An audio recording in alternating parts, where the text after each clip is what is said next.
Welcome to our Brandman Course Developer Certification course.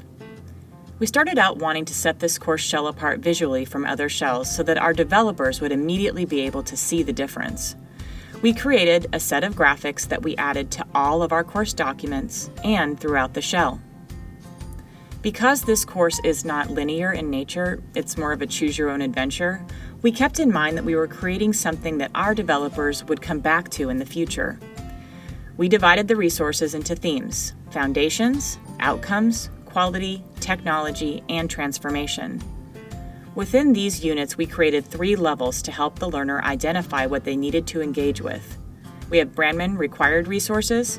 These resources include specific information that we rely heavily on in course development and instruction. The other resources are either Level 1 or Level 2, and they roughly translate to basic learning on a subject versus a more in-depth resource. We used a number of different embedded documents in a variety of ways in the shell. For the welcome and for a few of our resources, we used PictoChart, which is an online software that allows you to easily create beautiful infographics and then embed them. The embed that we used the most was a basic Google document.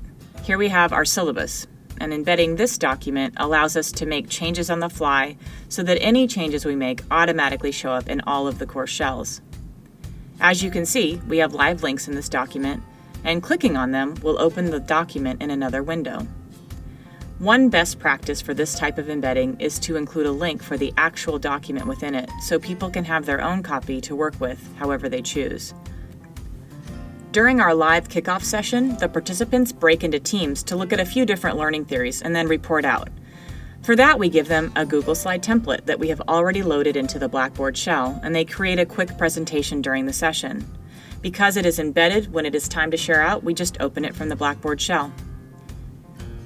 We also have a toolbox that is constantly being updated with the latest resources so that all our participants, current and past, can go back to it for a rubric template, program development tools, podcast ideas, etc. In order to track progress in this self-paced model and award credit for competencies obtained in each unit, we utilize adaptive release and badging through the Achievements tool, and we have a Gamigaji leaderboard so our participants know how they're doing compared to the rest of the class. There is so much more hiding under the surface here. Please don't hesitate to reach out if you have questions.